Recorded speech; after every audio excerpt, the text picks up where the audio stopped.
This is the story of Chris Tyson, or Ava Kris Tyson, or maybe just Tyson now. Once a beloved staple of the MrBeast empire, now a cautionary tale of controversy, identity, and the harsh spotlight of the internet. It's a story about fame, transformation, and the kind of downfall that can only happen in the age of Discord servers and TikTok speculation. Before the name changes and Twitter debates, Chris Tyson was just a goofy sidekick in the YouTube world's biggest circus. As one of the earliest members of the MrBeast crew, Chris helped define the tone of the channel, balancing Jimmy Donaldson's deadpan generosity with quirky humor and weirdly relatable suburban vibe. In the golden years of viral philanthropy, Chris was a fan favorite. In 2023, Chris reintroduced themselves to the world as Ava Kris Tyson, coming out as a trans woman and beginning hormone replacement therapy. They documented the transition online in real time, and it was met with a wave of divided reactions. MrBeast publicly backed Ava, shutting down critics and doubling down on his support for identity autonomy,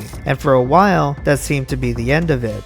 But in the summer of 2024, everything changed. Allegations surfaced from a now adult fan claiming that Ava had exchanged inappropriate messages with them when they were just 13 and Ava was 20. Screenshots leaked, timelines were dissected, and the internet, ravenous for drama, went to war over what was grooming, what was edgy humor, and what was pure exploitation. MrBeast responded swiftly. Ava was removed from the channel pending an investigation. Official statements clarified that while no grooming was legally confirmed, the internal culture revealed inappropriate workplace behavior that led to several terminations, including Ava. For many fans, this felt like betrayal. For others, it was inevitable. Fast forward to May 2025, and Ava's TikTok account now reads Chris Tyson. Again, no announcement, no explanation, just a quiet reversion. Is this a detransition? A rebranding? A nervous retreat from public identity? Nobody knows. And perhaps that's the most telling part. No matter what name is used, the internet never forgets. Chris Tyson's story isn't just about a name, it's about what happens when identity, fame, and internet culture collide. When your most personal transformations play out in front of millions